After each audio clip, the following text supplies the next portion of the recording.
Now for a look at the latest intelligence on how the terrorists are operating, I'm joined by NBC's Fred Francis. Fred? Tom, intelligence officials tell NBC News that this is the work, very likely, of terrorist cells. Cells, small groups of fanatics who very often don't know that others are on the same mission. The CIA estimates that Osama bin Laden has hundreds of these cells in 50 countries, including, one official said, many in this country.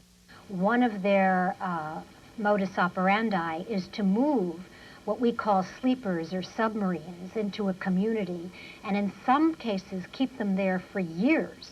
As many as 5,000 cell agents have been trained using this so-called Encyclopedia of Afghan Jihad, Holy War, captured by U.S. personnel, detailing everything from communication security to bomb making.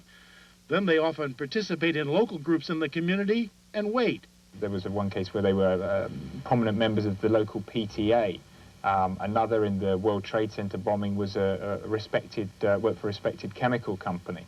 Techniques used by Ramzi Youssef, who ran several bin Laden cells in the 90s. He was caught and convicted in the first attack on the World Trade Center. He failed in that attack because he couldn't get hold of enough explosives, and it appears that the bomb was placed by the wrong support column. But clearly where he failed, it's possible that other people inspired by him have succeeded now. Analysts say the cell Youssef ran in this apartment in Manila 6 years ago was like the cells that pulled off yesterday's attack. His plan, called Operation Bojinka, 5 men independent of each other, planting bombs in 11 jumbo jets, timed to go off in 48 hours over the Pacific. Youssef's captured computer gave up exact tail numbers of the targeted planes, also an unbreakable code used to communicate so no one person knows enough to compromise the operation. And there's one person in the cell who's responsible for communicating with other cells or with the superstructure of the organization.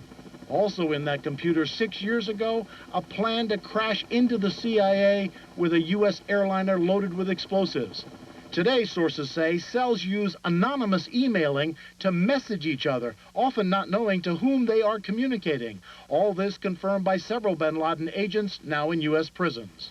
And intelligence officials say these people are highly motivated, highly disciplined, and obviously, as we've learned, willing to train a long time to die in a single act.